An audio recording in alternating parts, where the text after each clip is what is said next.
They weren't just dancing. They were breathing together, moving like water, like they'd been born knowing the rhythm of each other's heartbeat. The ballroom fell away. The crystal chandeliers, the silk-draped tables, the hundreds of watching eyes, all of it dissolved until there was only Stephanie in Larry's arms. And Larry holding Stephanie like she was the only truth he'd ever known. Her black dress caught the light with every turn, deep burgundy undertones shimmering against her rich brown skin. His hand pressed firm against the small of her back, protective, possessive in the most tender way. When he looked down at her, his blue eyes held that same wonder they'd carried for more years than most marriages survived. "You're staring again," she whispered, lips curved in a smile that had melted him since the beginning. "Can't help it," he murmured back, pulling her closer. "Still can't believe you're mine." Someone at a nearby table sighed. A woman dabbed her eyes with a napkin. This was what they did. Larry and Stephanie Bauer. They made people believe in love again. They made cynics soften. They made the divorced and the bitter look at each other and wonder if maybe, just maybe, they'd given up too soon.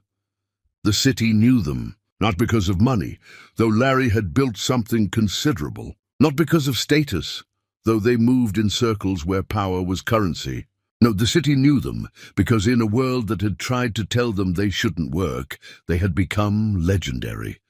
A black woman and a white man, married before the world was ready to celebrate them. They'd faced the whispers, the stares, the family members who'd turned their backs. They'd walked through fire holding hands, and somehow, impossibly, they'd come out the other side more in love than when they'd started. "Remember the first time we danced?" Larry asked, his voice low enough that only she could hear. Stephanie laughed, soft and warm. "You stepped on my feet 3 times. You wore those heels that could kill a man. You said they made my legs look like poetry." "They did. They do." He spun her gently, bringing her back against his chest. "Everything about you is poetry, Stephanie. Always has been." She rested her head against his shoulder for just a moment, breathing him in, that cologne he'd worn since forever, mixed with something that was just Larry, home, safety, love that had weathered every storm. Across the room, their son Peter stood with his girlfriend Avery, watching his parents with a mixture of pride and something close to awe. He'd grown up seeing this. The morning kisses before coffee, the notes his father left in his mother's lunch bag, the way they still held hands at the dinner table after all these years. "They're going to be like that forever," Avery said, leaning into Peter's side. Peter wrapped an arm around her shoulders, never taking his eyes off his parents. "Yeah, they are." He'd been raised on this love, built himself on the foundation of it. His parents had shown him what devotion looked like, not the fairy tale kind that ended when the credits rolled, but the real kind. The kind that chose each other every single morning. The kind that fought fair and forgave fast and never, ever let the sun set on anger. The song ended. Applause rippled through the ballroom. Larry brought Stephanie's hand to his lips, kissing her knuckles with a reverence that made her heart skip even now. "I love you," he said. Simple words, ancient words, words that meant everything. "I love you too," she whispered back, and meant it with every fiber of her being. They'd said it 10,000 times, in passion and in exhaustion, in joy and in sorrow, standing at altars and hospital beds and over coffee on lazy Sunday mornings. The words had never once felt like a lie. Later, much later, Stephanie would remember this moment. Would remember the weight of his hand in hers, the warmth of his smile, the way the light caught in his graying hair. She would remember thinking she was the luckiest woman alive. She would remember, and it would break her all over again. The weeks that followed were ordinary in the most beautiful way. Larry brought her coffee in bed each morning, kissed her forehead, asked about her day like every detail mattered. They laughed over dinner with Peter, planning his future, dreaming together like they always had. On Saturday afternoons, they had a tradition. Stephanie would make lunch, nothing fancy, just sandwiches or soup or whatever felt right, and bring it to Larry wherever he was. Sometimes he was at his desk, sometimes in the garden, sometimes just sitting on the porch watching the world go by. It was their time, their ritual, a small thing that said, "I see you, I choose you, you matter."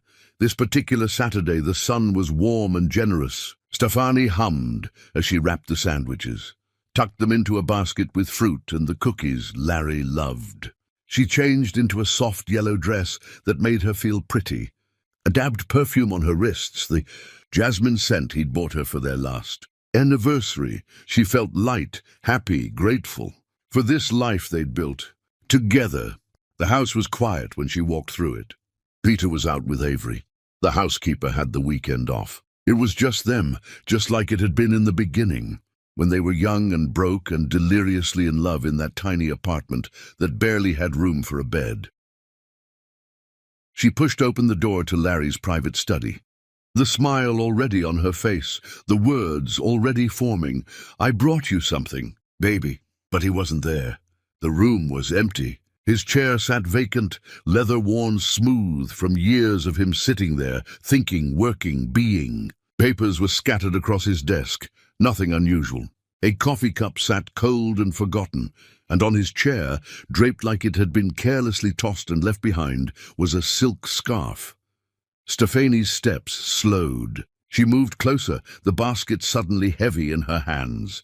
The scarf was expensive, designer, not hers. She knew every piece of fabric in her wardrobe had a memory attached to each one. This didn't belong to her. It was cream-colored, delicate, edged with gold thread that caught the afternoon light streaming through the windows. She reached out, fingers trembling slightly, though she didn't know why yet. Didn't want to know. The silk was cool against her skin, soft in that way that whispered money, taste, intention. And there, clinging to the fabric like an accusation, was a single strand of hair. Long, golden blonde, unmistakably not hers. Stefani's hair was natural, dark, textured in the way she'd learned to love after years of the world telling her it was wrong. This hair was straight, pale, belonging to someone else. Someone who had been here, in Larry's private space, close enough to leave pieces of herself behind. The basket slipped from her hands. It hit the floor with a dull thud. Fruit rolled across hardwood. Cookies scattered like shrapnel. She didn't notice.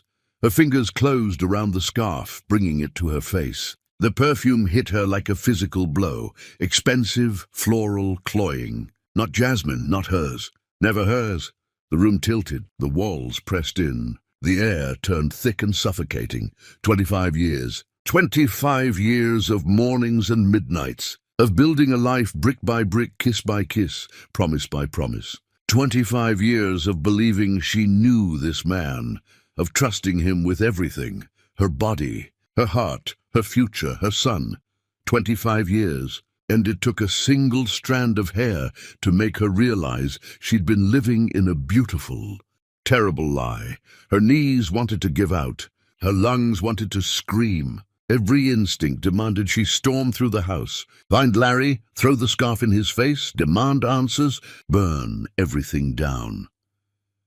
But Stephanie Connell had not survived this world, had not thrived in it, by letting her emotions lead. She took a breath, then another, then a third, until her hands stopped shaking. She folded the scarf carefully, precisely, like it was evidence. Because that's what it was, wasn't it?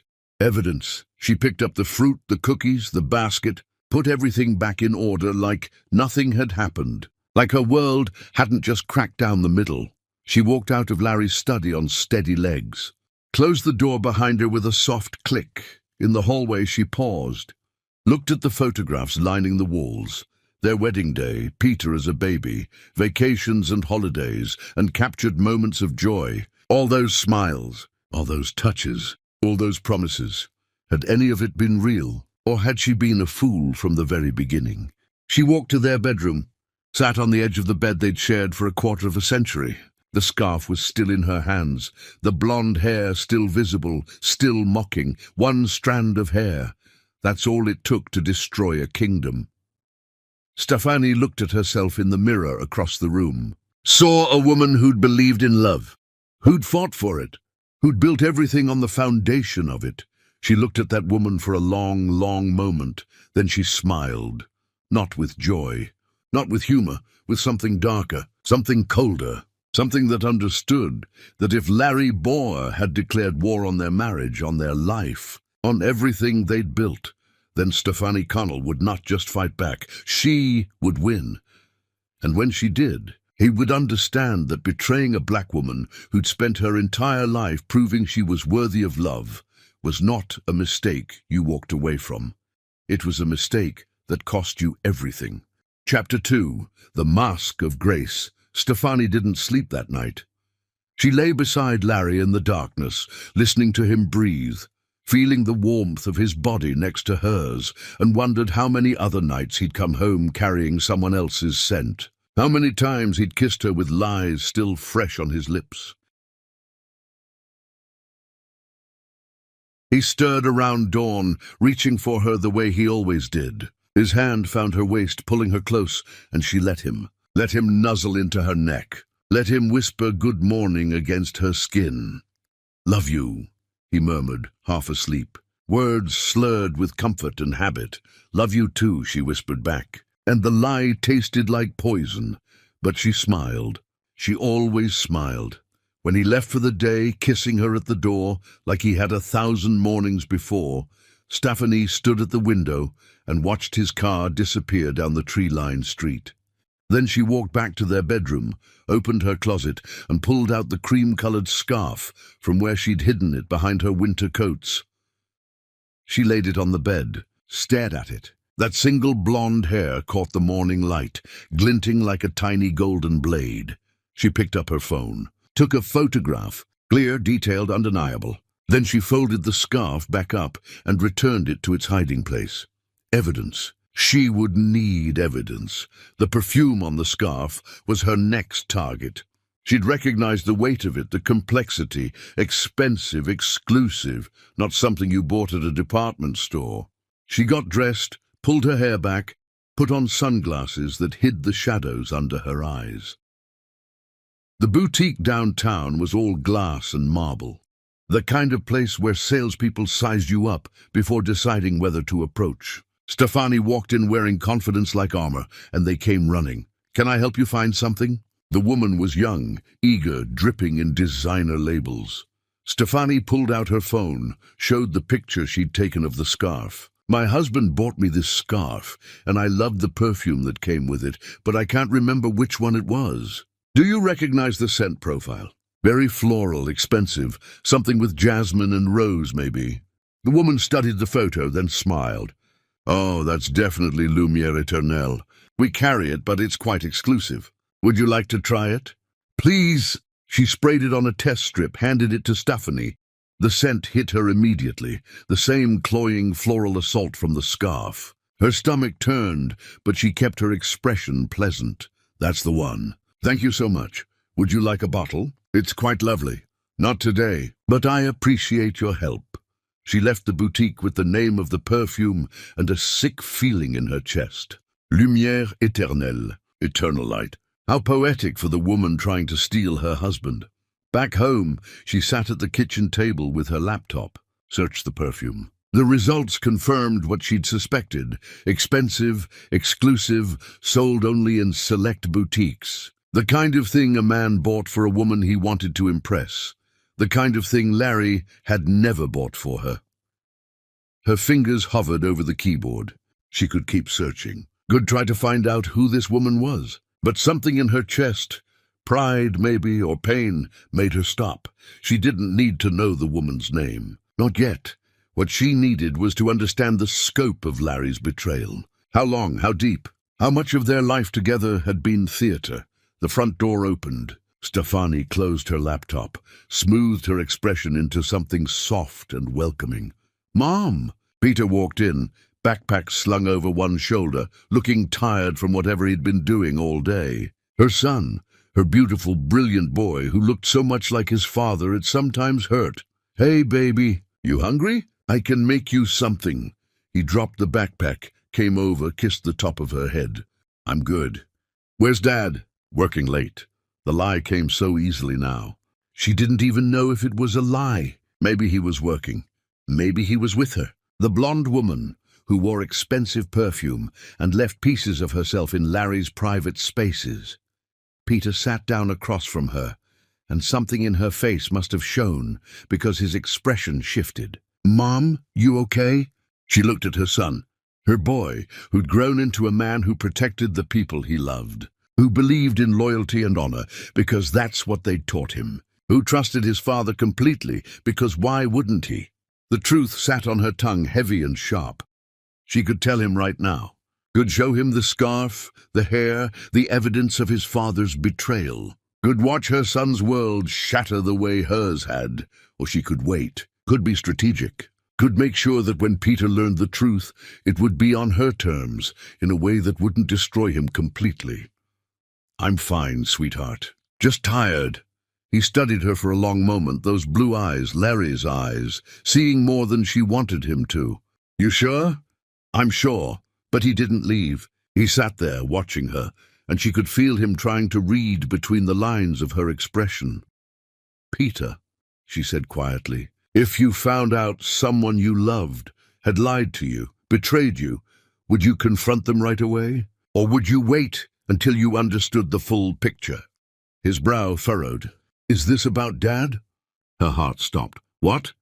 Is he doing something?" "Because if he hurt you, Mom, I swear—" "No." She reached across the table, took his hand. "No, baby! It's not about your father. It's just a hypothetical. I was talking to Camilla earlier about her daughter's situation, and it got me thinking. The lie worked." Peter relaxed slightly, though suspicion still lingered in his eyes. "I'd wait," he said finally. "If it was me, I'd make sure I had all the facts before I made a move. Because you can't take back an accusation. Can't unring that bell. That's smart. You taught me that. You and Dad both." He squeezed her hand. "You taught me that love is built on trust, but trust has to be earned. And if someone breaks it, they don't deserve to have it back until they've proven themselves." Stefani felt tears threatening and pushed them down, locked them away in that place where she was storing all her grief, all her rage, all her shattered faith. "You're a good man, Peter. I had good teachers." After he left, she sat alone in the kitchen as the light faded outside. The house was quiet, empty. Larry wouldn't be home for hours if he came home at all. She pulled out her phone, looked at the picture of the scarf again. Then she opened her messages and typed out a text to her best friend, Camilla. "Need to see you. Tomorrow. It's important." The response came within seconds. "Always. Coffee at our spot." "Yes, thank you." She set the phone down, took a breath. Then another. Tomorrow she would start building her case. Tomorrow she would begin the careful, strategic dismantling of Larry Boer's perfect life. Tomorrow she would stop being the woman who cried alone in her kitchen and start being the woman who won. But tonight she would put on her silk nightgown and wait for her husband to come home.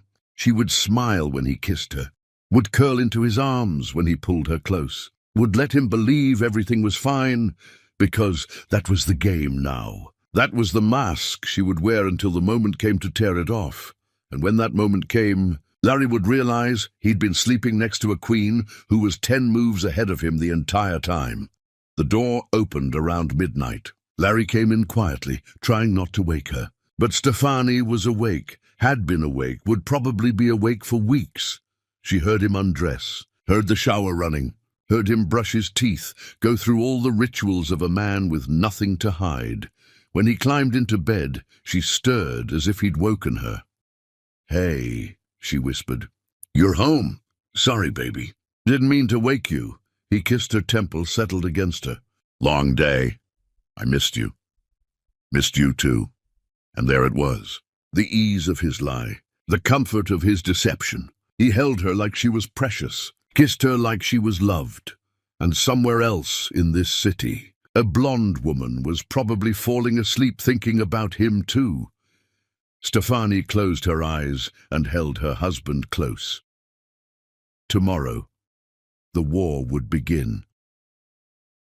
But tonight, she would let him think he'd already won. Chapter 3. The Sun's Vengeance. Peter couldn't shake the feeling that something was wrong with his mother. He'd seen it in her eyes, that carefully controlled pain, the way she'd smiled, but it hadn't reached her face. Something was happening, and his father was involved. He sat in his apartment that night. Avery curled up beside him on the couch, but his mind was miles away. "You're doing it again," Avery said softly, poking his arm. "Doing what?" Thinking so hard I can practically hear it. "What's going on?" Peter looked at his girlfriend, this woman who'd been patient with him, loving with him, who understood that family meant everything. "Something's off with my parents." "Off how?" "I don't know. That's the problem." He ran a hand through his hair. "My mom asked me this weird hypothetical about betrayal and waiting to confront someone. And she looked, God, Avery, she looked broken. Just for a second. Then she covered it up." Avery sat up, tucking her legs under her. "You think your dad did something?" "That. I don't want to think that. But yeah, maybe. What are you going to do?" Peter was quiet for a long moment. Then he pulled out his laptop, set it on the coffee table, stared at the blank screen. "I'm going to find out the truth. Peter, I know what you're going to say, that I shouldn't invade his privacy, that I should just ask him. But if he's hurt my mother, Avery, if he's done something to break her trust, I need to know. She won't tell me. She's protecting me like she always does. But I'm not a kid anymore. I can handle whatever this is." Avery was quiet, then nodded. "Okay? What do you need?" What he needed were answers, and Peter had always been good at finding answers in places other people couldn't look. He'd grown up in the digital age, taught himself programming as a teenager, went to college for computer science because he loved the logic of it, the certainty. Code didn't lie. Numbers didn't deceive. Unlike people, unlike his father, apparently. Over the next few days, Peter watched. He came home more often, showing up unannounced, looking for signs he'd missed. He watched the way his father kissed his mother goodbye, watched the way his mother's smile would slip the moment his father turned away, watched the careful dance they were doing, and realized with growing horror that only one of them knew they were dancing. His father thought everything was fine. His mother knew it wasn't. Wednesday evening, Peter was at his parents' house for dinner. Larry was animated, telling some story about a client, laughing at his own jokes. Stefani listened with that practiced attention, nodding in the right places, asking questions that made Larry feel heard. But Peter saw what his father didn't, the way her fingers tightened around her wine glass, the way her jaw clenched for just a second when Larry mentioned working late, the way she excused herself to the kitchen and stood there, alone, breathing like she was trying not to fall apart. He followed her, found her gripping the counter, eyes closed, shoulders tight. "Mom?" She straightened immediately, turned with that bright smile. "Hey, baby. Just checking on the dessert." "Mom, stop, please. I know something's wrong." Her smile faltered. For a moment, she looked like she might deny it. Then something in her face shifted, a decision being made. "Not here," she whispered. "Tomorrow. Come see me when your father's gone." He nodded. Wanted to push, wanted to demand answers now, but respected her enough to wait. That night after dinner, after his father had hugged him and his mother had kissed his cheek and he'd driven home in a fog of dread, Peter made a decision. He opened his laptop, pulled up programs he'd written years ago and hadn't used since, tools for accessing protected information, for tracing digital footprints, for finding what people tried to hide. His father's email password had been the same for years. Peter had helped him set up his accounts, had reminded him a dozen times to change it. Larry never did. Too trusting, too comfortable, too careless. Peter's fingers hovered over the keys. This was a line. Once he crossed it, there was no going back. He'd know things he couldn't unknow, see things he couldn't unsee. But if his father had hurt his mother, if Larry Bohr had betrayed the woman who'd loved him unconditionally, who'd stood beside him through everything, then Peter needed to know. He typed in the password. Hit enter. The inbox loaded. Thousands of emails. Business correspondence, client communications, spam. Peter filtered by date. started scrolling through recent messages. Nothing unusual at first. Then he saw it, a name that appeared over and over. Sienna Hayes. The subject lines were innocuous. Meeting notes, follow-up questions, schedule confirmation. He opened one. Last night was beautiful. Can't stop thinking about you. When can I see you again? Peter's blood ran cold. He opened another.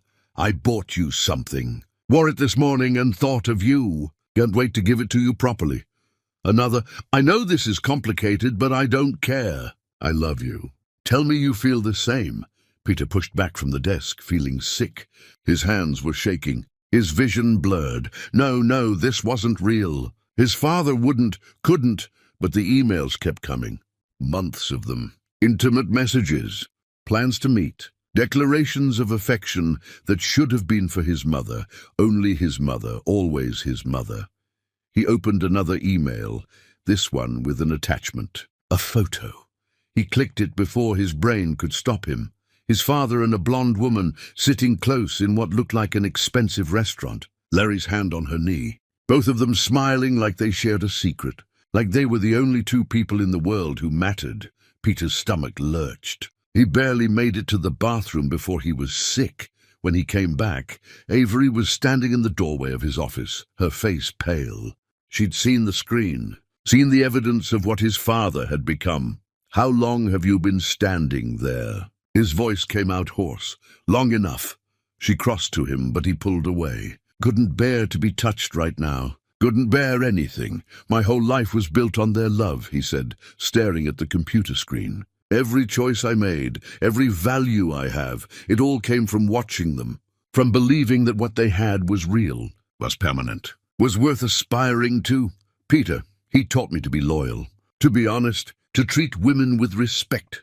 A bitter laugh escaped him. And the whole time he was lying.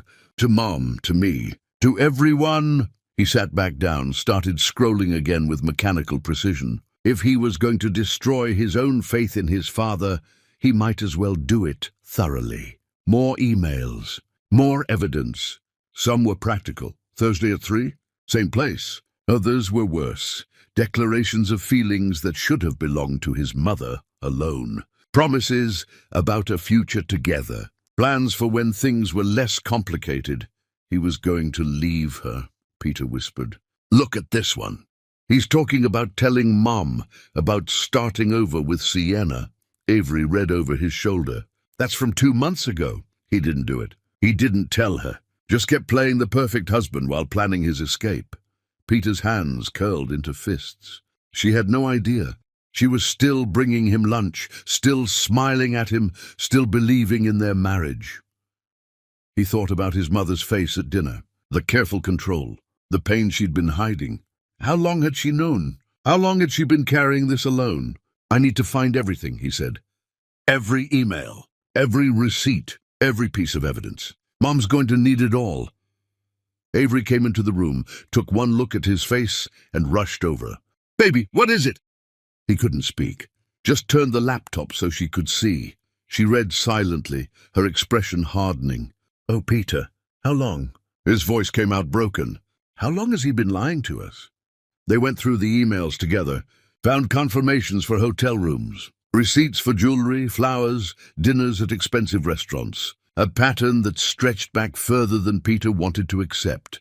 Each new discovery was a knife to the heart. His father buying Sienna a bracelet, platinum and diamonds, the receipt time-stamped on a Wednesday afternoon when he'd told his mother he was in meetings. An email thread planning a weekend away. Larry telling Sienna he'd told his wife he had a conference. Photos attached to messages, the two of them at overlooks, at beaches, in hotel rooms that cost more per night than most people made in a week. Peter's childhood flashed through his mind in sharp, painful fragments. His father teaching him to ride a bike, patient and encouraging. His father at his graduation, tears in his eyes, saying how proud he was. His father giving him advice about relationships. Find someone who makes you better, someone you'd never want to hurt. That's how you know it's real.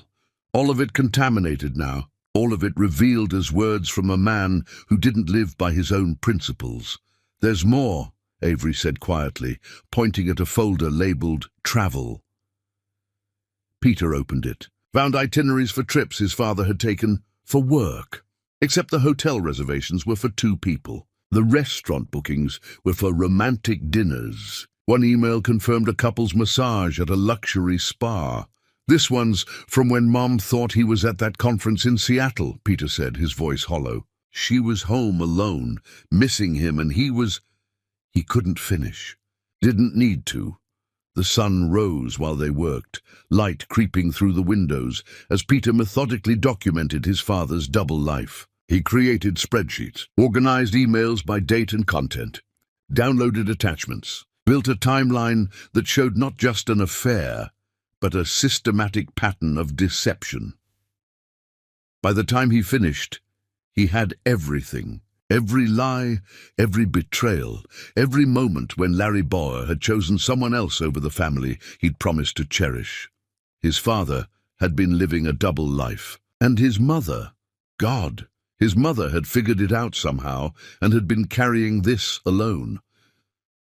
By the time the sun rose, Peter had downloaded everything. Every email, every receipt, every piece of evidence of Larry Barker's betrayal. He saved it all to a drive, then to the cloud, then to a second backup because he wasn't taking any chances. Then he drove to his parents' house, waited until his father left for the day, and knocked on the door. His mother answered in her robe, eyes red like she'd been crying. When she saw him, saw the look on his face, something in her expression broke and mended all at once. "You know," she said quietly. "I know." She let him in. They sat at the kitchen table, that same table where they'd had 1,000 family dinners, where he'd done homework as a kid, where his parents had always seemed so solid, so unshakable. "How did you find out?" she asked. "His emails. I shouldn't have looked, but I couldn't. Mom, I couldn't just stand by and let him hurt you." She reached across the table, took his hand. Her grip was strong, despite the tears on her cheeks. "Oh, sweetheart, I didn't want you to carry this. You shouldn't have to carry it alone. When did you find it?" Saturday. There was a scarf, and a hair, and perfume that wasn't mine." She told him everything, the discovery, the boutique, the careful investigation she'd started. "I didn't know how to tell you. Didn't know if I should. Mom, I'm not a child. And if he's doing this to you, to us, then I'm standing with you. Whatever you need, whatever you're planning." She looked at him for a long moment, and Peter saw his mother transform before his eyes. The broken woman hardened into something fierce, something unstoppable. Peter pulled out his laptop, opened the files he'd compiled through the night. "I have everything, Mom, months of emails, hotel receipts, photos, a complete timeline. He's been with her for over a year." Stefani's face remained calm, but her fingers tightened around her coffee cup. "Show me," he did. Every email, every receipt, every piece of evidence of his father's betrayal. His mother read through it all, with the focus of a general studying battle plans. When she reached the photos, Larry and Sienna together, intimate and comfortable, Peter saw a muscle jump in her jaw, but she didn't look away.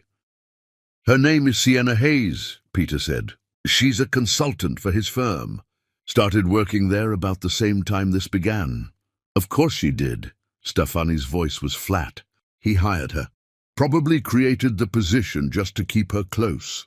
"Mom, there's something else." Peter hesitated, then showed her the email where Larry discussed leaving.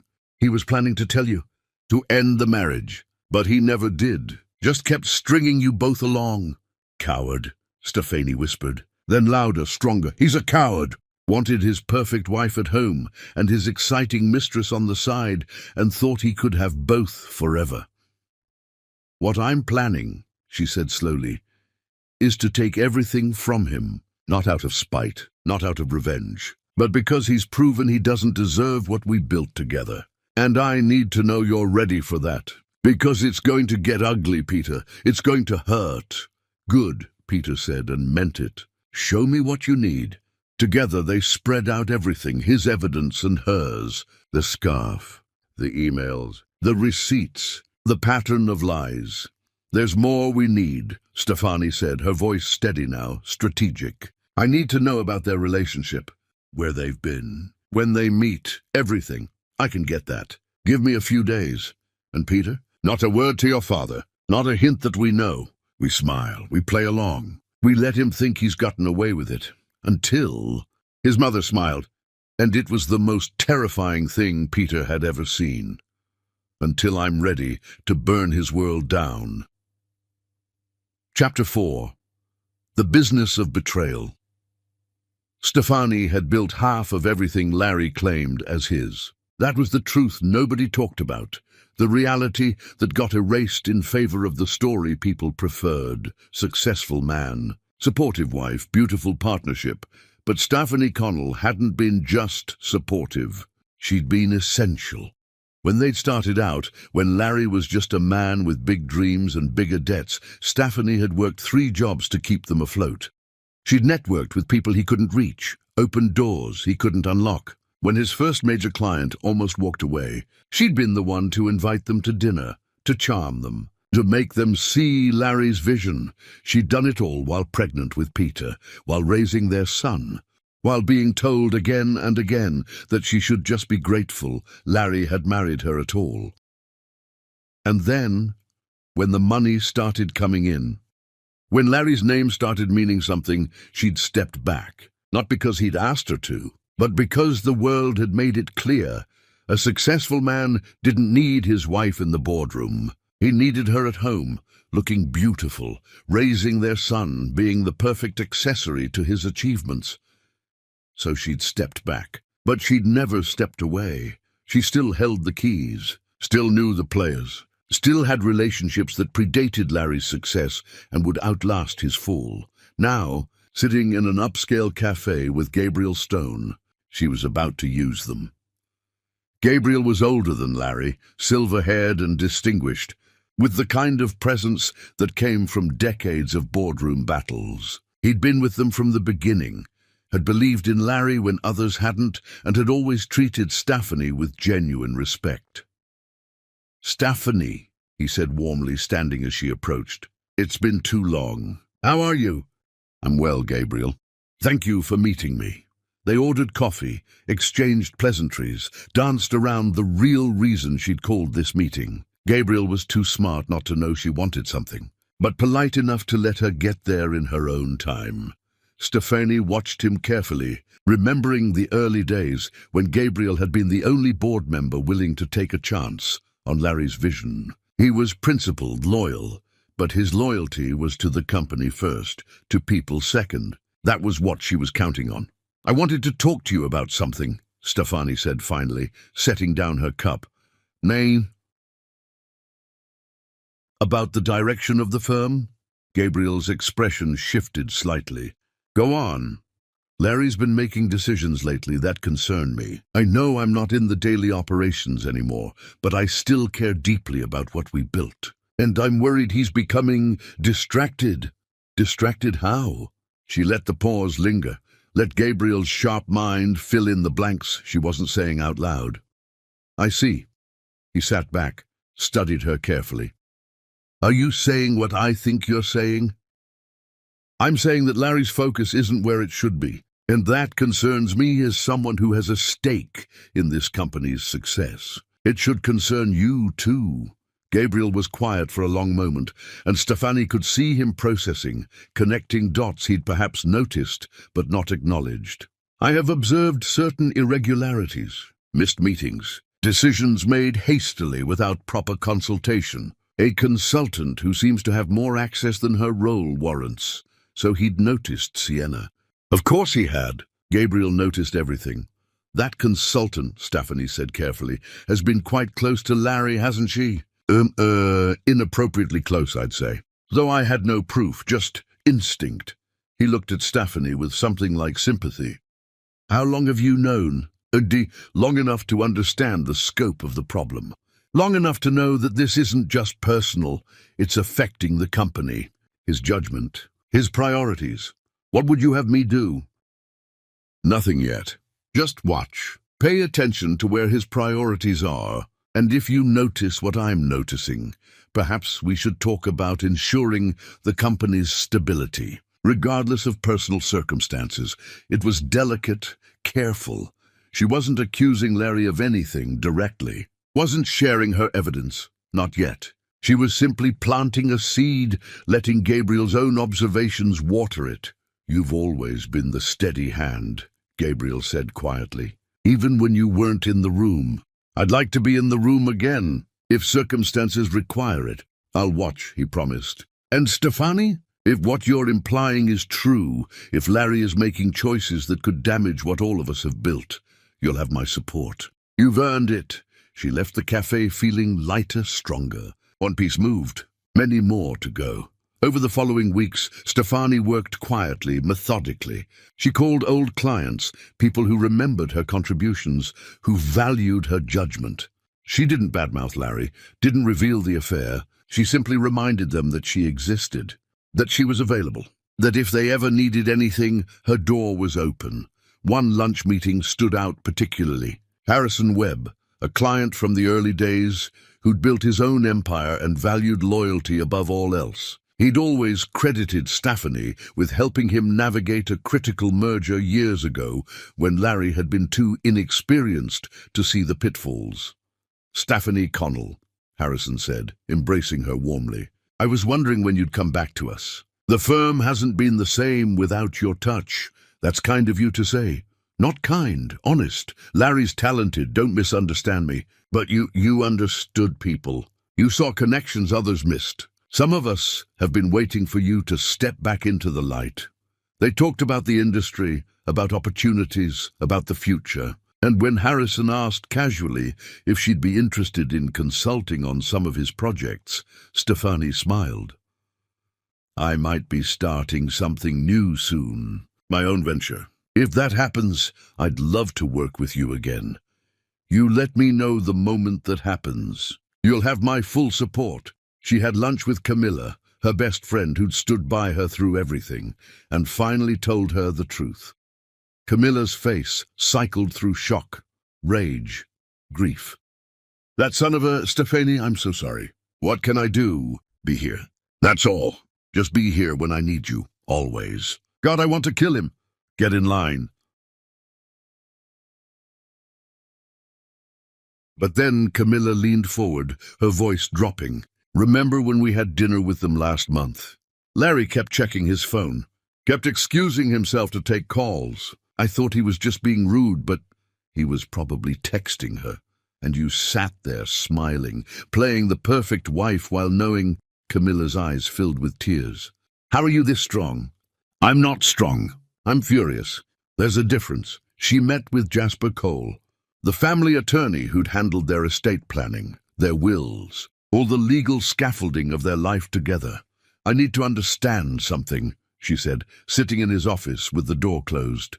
"Hypothetically, if a marriage were to end, and that marriage included significant shared assets, how would those assets be divided?" Jasper was too professional to react, but she saw understanding flicker in his eyes. "Hypothetically, it would depend on numerous factors.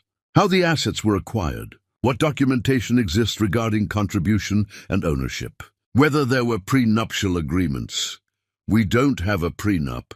Then it becomes more complicated, but also more flexible. If, hypothetically, one party could demonstrate significant contribution to asset acquisition, and if that party could show the other party had engaged in behavior that violated the marriage contract, say, infidelity, then the division could potentially be favorable. How favorable?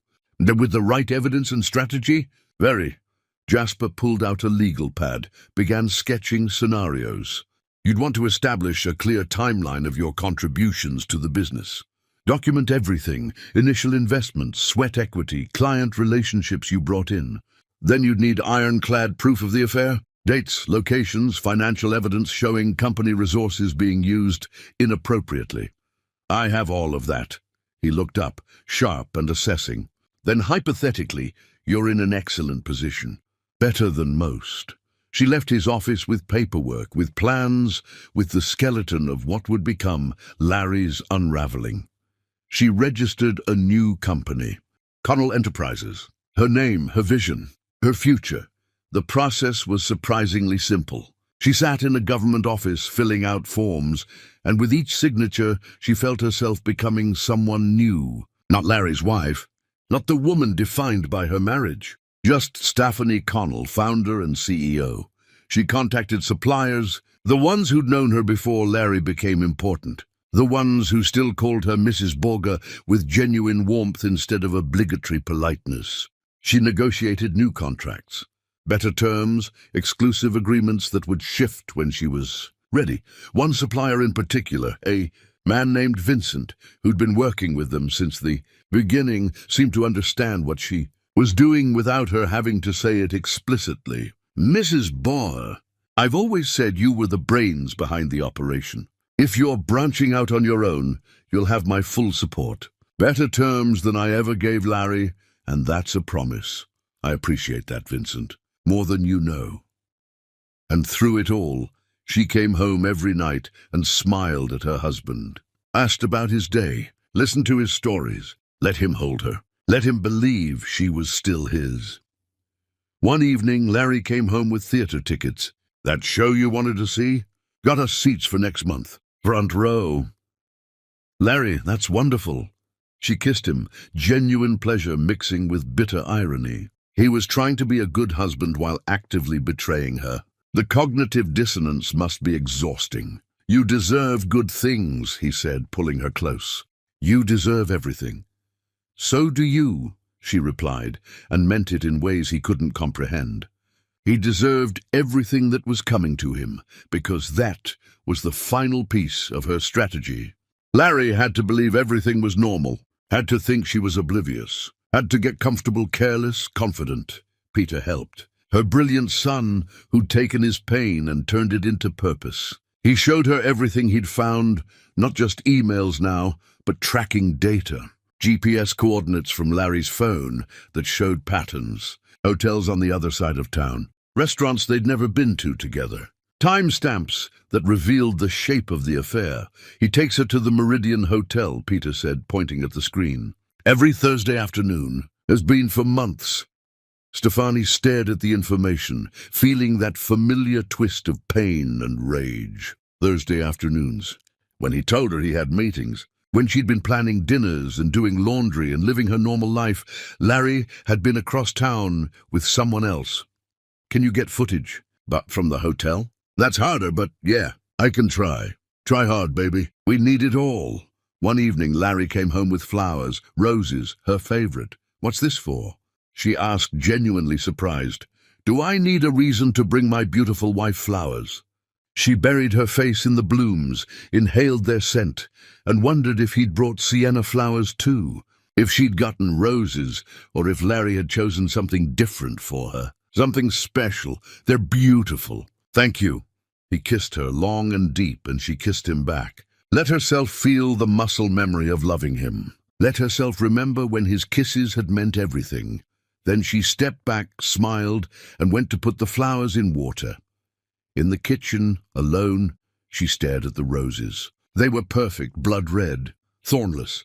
She took one stem out of the vase, carried it upstairs to her closet, where she'd been collecting evidence, laid it next to the cream-colored scarf with its single blonde hair, a catalogue of betrayal. Growing larger every day. Soon, she thought. Soon it would be enough, and when it was, Larry Borger would learn what it cost to break a queen's heart. Chapter 5. The Other Woman. Her name was Sienna Hayes, and she thought she was special. Stephanie learned this from Peter, who tracked her down through the emails, through social media, through the digital footprints people left without thinking. Sienna Hayes, consultant, blonde and beautiful, in that effortless way that came from money and privilege. Never married, no children. Free to be the exciting escape from Larry's complicated life. Free to be everything Stephanie wasn't. She's nobody, Mum, Peter had said, showing her the profile. Just another woman who thinks she can take what's not hers. But Stephanie had looked at those photos. Sienna at parties, Sienna traveling, Sienna living a life uncomplicated by vows and promises and the weight of building something real, and understood exactly why Larry had chosen her. She was easy. She was fresh. She was the fantasy of starting over without actually having to sacrifice anything. Stefani studied the social media profiles carefully. Sienna posted constantly. Brunches with girlfriends, sunset photos with inspirational quotes, carefully curated images of a life that looked perfect from the outside. Recent posts showed her at restaurants Stefani recognized from Larry's credit card statements. A photo of champagne glasses with the caption "Celebrating Life's Beautiful Moments" was posted on a Thursday evening. The same Thursday, Peter's tracking showed Larry's phone at the Meridian Hotel. She was documenting their affair without even realizing it. Every post was another piece of evidence. Stefani almost pitied her. Almost. The firm was hosting an event, something about community outreach and networking. Larry had mentioned it casually, asked if she wanted to come, seemed pleased when she'd said yes. He'd been more attentive lately, probably guilty about something. More flowers, more compliments, more effort. She wondered if Sienna had asked him to leave his wife yet, wondered if he'd promised her he would, wondered how long women like Sienna believed promises from married men. The event was downtown, elegant in that understated way wealthy people preferred. Stefani wore deep emerald green, a dress that hugged her curves and made her skin glow. She'd taken extra time with her makeup, with her hair. If Sienna Hayes was going to be there, and Peter's research suggested she would be, then Stefani wanted her to see exactly what she was trying to replace. Larry couldn't take his eyes off her in the car. "You look stunning. Thank you. I'm lucky. You know that, right? Luckiest man alive." She smiled, squeezed his hand. "I know you are." The venue was packed when they arrived. Larry's hand rested on the small of her back, proprietary, proud. They moved through the crowd together, accepting congratulations and small talk, playing their roles perfectly. Then Stefani saw her. Blonde hair catching the light, blue dress. Younger than Stefani by at least a decade, but not as young as she tried to appear. Pretty in a generic sort of way. Nothing special, nothing remarkable, nothing worth destroying a marriage over. Larry hadn't noticed her yet. He was talking to someone about golf, laughing at jokes that weren't funny. But Stefani watched as Sienna's eyes found Larry across the room, watched her face light up, watched her start moving toward them with the confidence of someone who thought she had a right to be there. Stefani felt her heart rate slow, her focus sharpen. This was the woman who'd been sleeping with her husband, who'd been receiving gifts bought with money Stefani had helped earn, who'd been listening to Larry's complaints about his complicated life while having no idea of the woman who'd made that life possible. Larry. A voice, bright and professional. Sienna standing beside them now, smiling. "So good to see you." Larry turned and Stefani watched his face carefully. Saw the flash of panic, the quick recovery, the easy professional smile. "Sienna, good to see you too." He turned to Stefani, smooth as silk. "Honey, this is Sienna Hayes, one of our consultants." "Sienna, my wife, Stefani." Stefani extended her hand. "It's lovely to meet you." Sienna's handshake was firm, but Stefani felt the slight tremor in her fingers. Nervous. Good. She should be. "You too. Larry talks about you all the time." "Does he?" Stefani kept her smile warm, curious. "All good things, I hope." "Always." Sienna's eyes flicked to Larry, something passing between them that she tried to hide. "He's very devoted." "He is," Stefani agreed, wrapping her arm around Larry's waist, pulling him closer than necessary. 25 years and counting. Some people say the passion fades, but we've been blessed. It only seems to get stronger. She felt Larry stiffen slightly beside her. Saw Sienna's smile tighten at the edges. "That's wonderful," Sienna said, but her voice had lost some of its brightness. "You're very lucky." "I am. We both are." Stefani looked up at Larry, letting all her love, real or performed, show in her eyes. "Aren't we, darling?" "Very lucky," Larry managed, kissing her temple. Stefani turned her attention back to Sienna, really looking at her this time. Studied the way she held herself, the expensive dress that still somehow looked cheap on her, the makeup that was trying too hard. This was the woman who thought she could replace a quarter-century of marriage. "How long have you been working with Larry?" Stefani asked, voice honey-sweet. "About a year now." "A year. How lovely. And you enjoy it? Consulting?" "Very much. Larry's been an excellent mentor." Mentor. The word hung in the air between them, loaded with irony that only Stefani fully appreciated. Someone called Sienna's name from across the room. She excused herself with a gracious smile, but not before Stefani saw the flash of something in her eyes. Confusion, uncertainty, the first crack in whatever story Larry had been telling her. When she was gone, Larry exhaled. "She's very good at her job. Smart woman. She seems lovely," Stefani said easily. "Young, though. Is she new?" "Been with us about a year." "A year." So the affair had started almost immediately.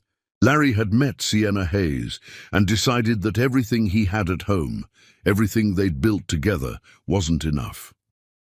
The rest of the evening was torture disguised as elegance. Stefani watched Sienna from across the room, saw the way the younger woman kept glancing at Larry, seeking his attention, saw Larry deliberately not looking, playing the devoted husband, while his mistress stood 30 feet away, pretending not to care. At one point, Stefani caught Sienna staring at her. Their eyes met, and Stefani smiled, a real smile, warm and genuine, watched Sienna's confusion deepen. This wasn't the wife she'd expected. Larry had probably painted Stefani as cold, distant, someone who didn't understand him. Not this radiant woman who looked at her husband with obvious love. Good. Let her be confused. Let her start questioning everything Larry had told her. Stefani excused herself to the restroom. Needed a moment away from the performance, from the smile, from the suffocating presence of her husband and his mistress in the same room. She was washing her hands when the door opened behind her. Sienna Hayes walked in, their eyes meeting in the mirror. For a moment, neither spoke. Then Sienna smiled, carefully neutral. "Your husband is wonderful." "Yes, he is." "You're lucky to have him." Stefani turned, faced her directly, took in every detail. The way Sienna's hands were shaking slightly, the way her lipstick was smudged at one corner, the desperation hiding behind the confidence. This was a woman who knew, on some level, that she was fighting a losing battle. "I know," Stefani said quietly, "and I intend to keep him." Something shifted in Sienna's expression. Calculation, assessment. She was wondering how much Stefani knew, how much Larry had told his wife about late meetings and complicated projects. "Of course," Sienna said smoothly. "A marriage like yours is rare." "It is," Stefani agreed, moving closer, invading Sienna's space just enough to make her uncomfortable. "Which is why I protect it fiercely. Some women think they can take what belongs to others. They think being young or pretty or uncomplicated gives them some kind of right." She paused, let the words sink in. "But those women always learn the same lesson eventually. You can't build a future on someone else's foundation. It always collapses." The warning was delivered with a smile, but it was a warning nonetheless. Sienna heard it. Stefani could see the moment it registered, the way her shoulders straightened, her chin lifted defensively. "I should get back," Sienna said, her voice not quite steady. "Of course." "Lovely meeting you, Sienna." Stefani watched her leave, saw the tension in the younger woman's shoulders, the hurried click of her heels. She'd rattled her. Good. Alone in the restroom, Stefani gripped the sink and let herself feel everything she'd been holding back. The rage, the hurt, the desperate desire to scream, but she didn't scream. She took a breath, fixed her lipstick, smoothed her dress, became, once again, the perfect wife. When she returned to the party, Larry was waiting for her, looking relieved. "You okay?" "Perfect, why?" "Just making sure. I know these events can be exhausting." She took his arm, let him lead her back into the crowd. But her eyes found Sienna across the room, and their gazes locked for just a moment. 2 women, 1 man, a battlefield neither of them had asked for, but both of them were now standing on. The difference was, Sienna thought she was fighting for Larry's love. Stephanie was fighting for justice, and there was no contest about which force would win. As they left the event that night, Larry's phone buzzed. He glanced at it, then quickly put it away. "Work?" Stephanie asked innocently. "Just a reminder about something tomorrow." She nodded, said nothing more, but she'd seen the name on the screen before he'd hidden it. Sienna. In the car ride home, Larry held her hand, told her how beautiful she'd been tonight, how proud he was to have her by his side, and Stephanie smiled and thanked him and let him believe everything was fine, because soon, very soon, he would realize that the woman sitting beside him wasn't the trusting wife he'd been deceiving. She was a queen who'd been gathering her army, and war was coming. Chapter 6. Moving Pieces. The hotel footage was the breakthrough they needed. Peter had spent weeks working on it, calling in favors, using connections Stephanie didn't ask about because sometimes it was better not to know. When he finally showed up at her door with a USB drive and exhaustion written across his face, she knew he'd found something. "The Meridian keeps their security footage for 90 days, he said, sitting at her kitchen table while Larry was across town at what he'd called an investor dinner. "I managed to get access to the last 2 months. "How?" "Mom, trust me, you don't want details. But I got it. And it's—" He stopped, swallowed hard. "It's bad." She took the drive from him, turned it over in her hands. This small piece of plastic held proof of her husband's betrayal, captured in digital permanence. Part of her didn't want to see it, wanted to live in the small remaining space where she could tell herself maybe it wasn't as bad as she thought. But she'd never been a coward, and she wouldn't start now. "Show me." They watched together. The footage was grainy but clear enough. Larry's car pulling into the hotel parking garage, the timestamp showing Thursday afternoon. Larry walking through the lobby, relaxed, confident, carrying himself like a man with nothing to hide. And then, minutes later, Sienna Hayes joining him, looking around nervously before approaching. The way she touched his arm, the way he smiled down at her. The intimate familiarity of 2 people who'd done this many times before. The elevator. Timestamps that showed they'd been together for hours. Stephanie watched as they emerged later, Larry adjusting his tie, Sienna's hair slightly messed, both of them looking satisfied and comfortable. They separated in the lobby, Sienna leaving first, Larry waiting exactly 7 minutes before following. Calculated, practiced, routine. The same routine. Thursday after Thursday. Different occasions too. Lunch breaks, evening meetings that ran late, mornings before work. Peter had compiled it all. Week after week of Larry arriving at the Meridian, Sienna meeting him, both of them disappearing for hours. Sometimes they'd have dinner first at the hotel restaurant. Once the footage showed them in the bar, Larry's hand on her knee under the table, both of them laughing like teenagers.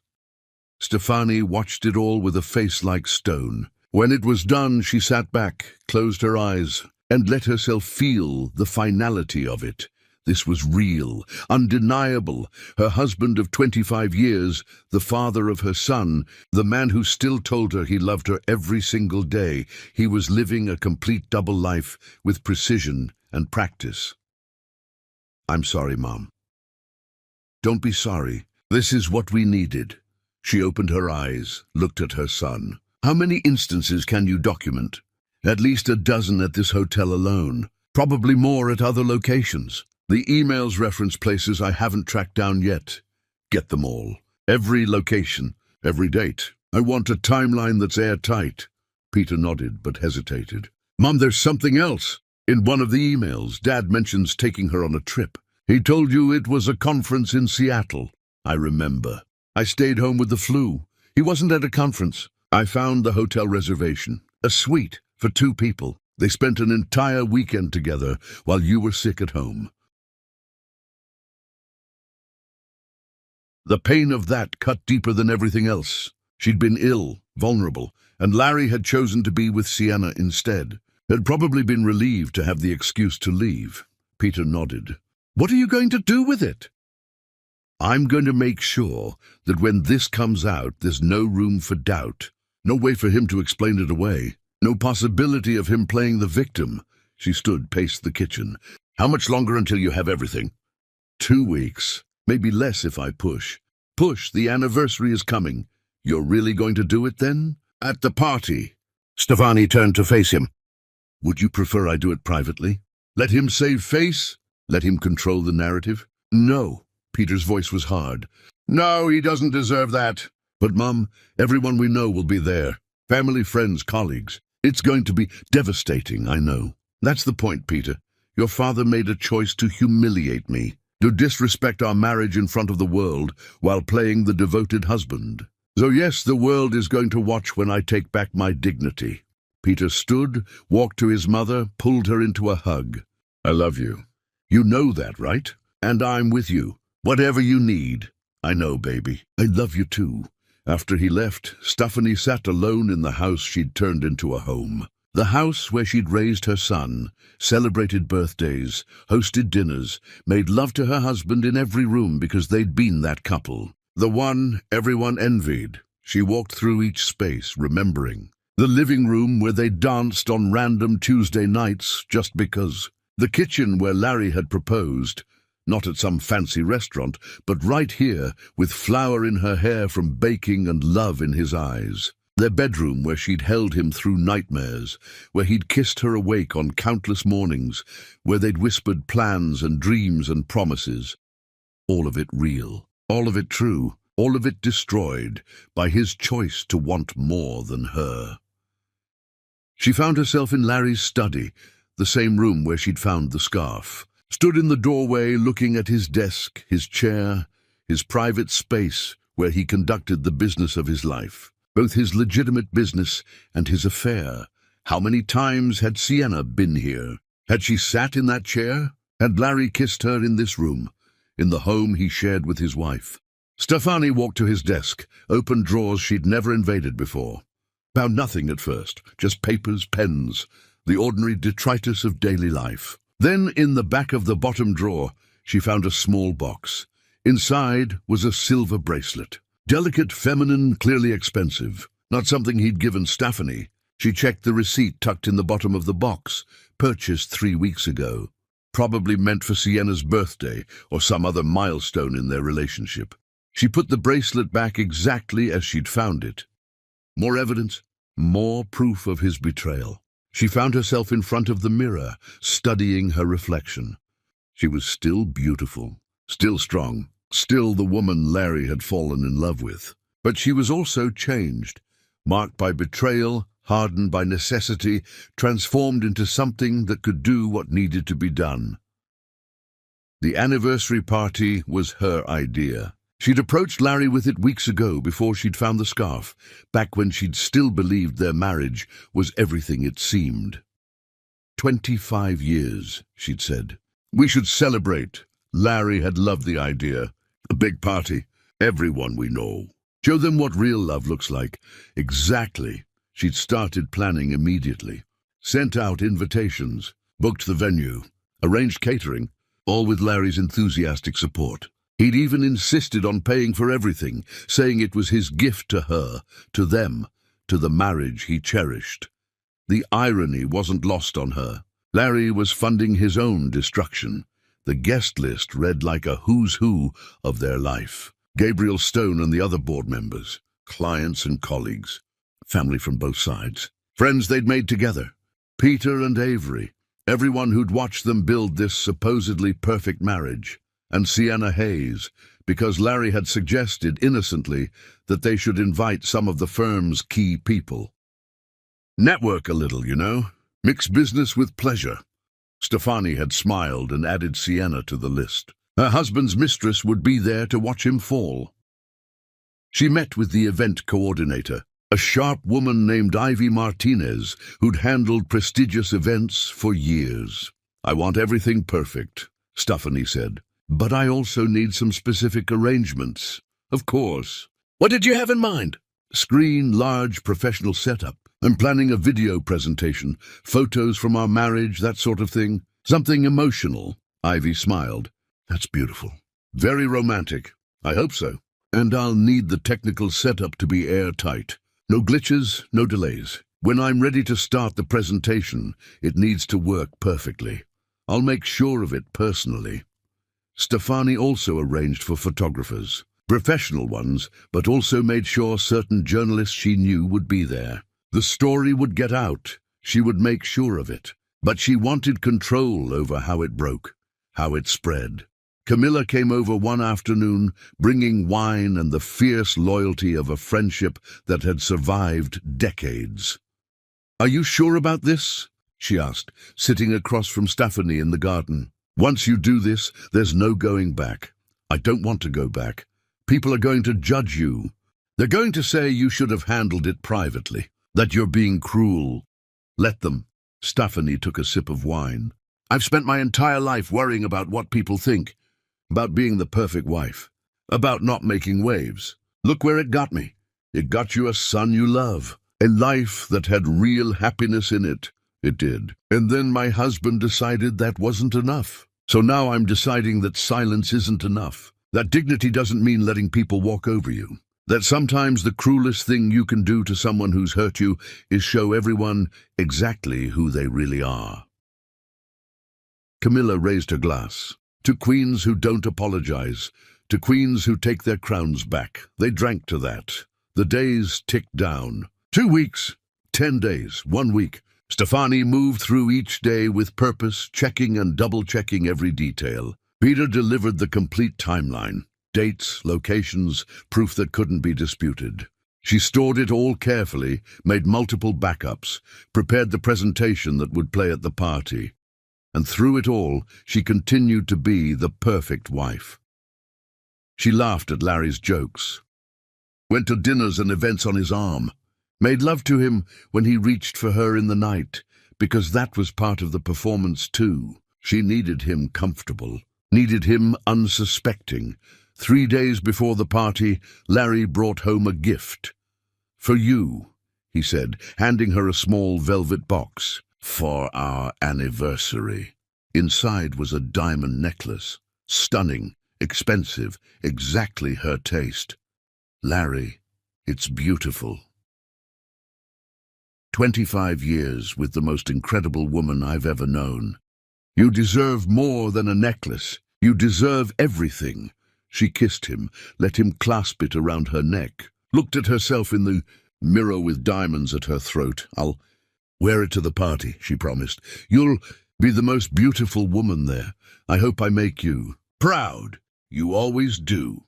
That night, lying in bed beside him, listening to him sleep, Stefani touched the diamonds at her throat and smiled in the darkness. He'd given her the perfect finishing touch for her. Armor. The queen would wear his gift when she took his crown, and the city would remember this moment for the rest of their lives. Chapter 7. The Invitation. The invitation had gone out weeks ago on cream-colored cardstock with gold lettering. Elegant, timeless, exactly what people expected from Larry and Stefani Bauer. "You are cordially invited to celebrate 25 years of love, commitment, and partnership. Join us as we honor a marriage that has inspired us all." People had responded immediately. Of course they'd come. Everyone wanted to see the couple who'd beaten the odds, who'd shown that real love still existed. The event had taken on a life of its own. Whispers through their social circles.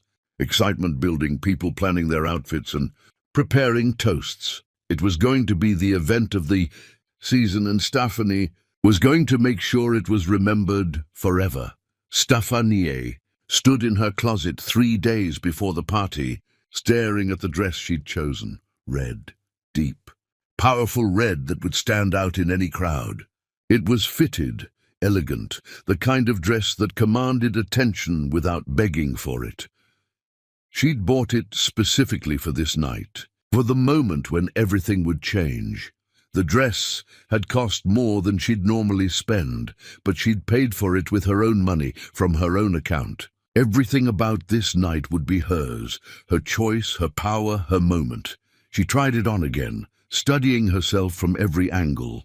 The color made her skin glow, made her look fierce and untouchable. This was the armor she'd wear into battle.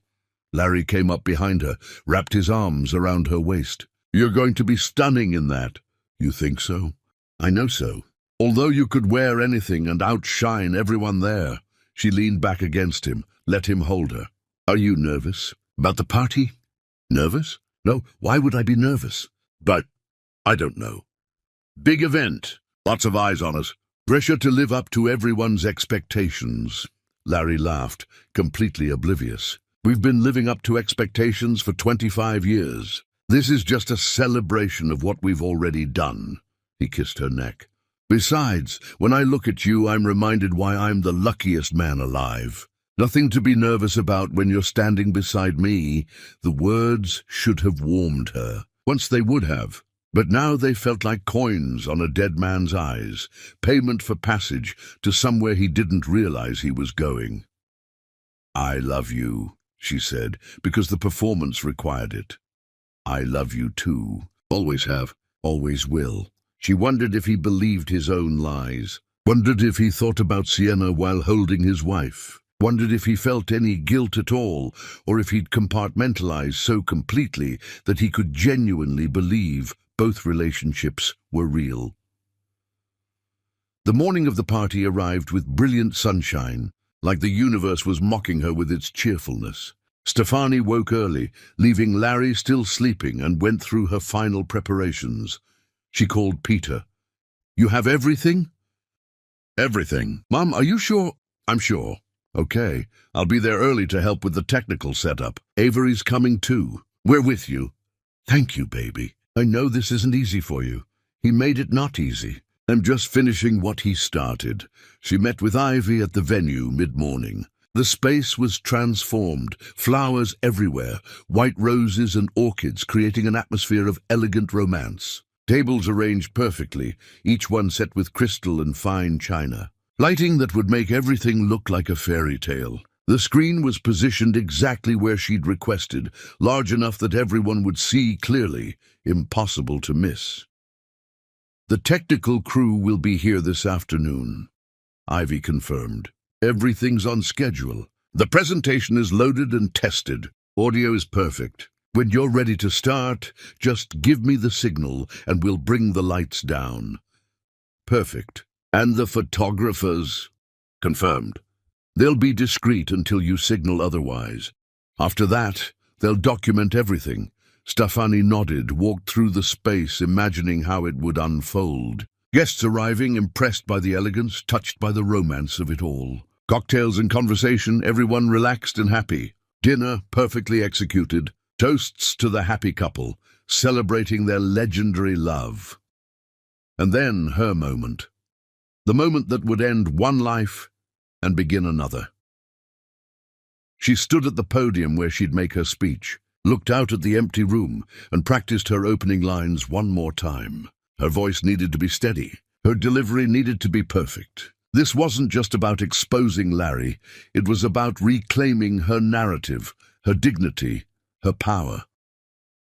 Back home, she found Larry in the shower, singing off-key like he always did. Some old love song they'd danced to at their wedding. She sat on their bed listening to him and felt the weight of all the years between them. The good ones and the betrayed ones. The real moments and the lies. When he came out, towel around his waist, still smiling, she made herself smile back. "Ready for tonight?" she asked. "Born ready." "You almost.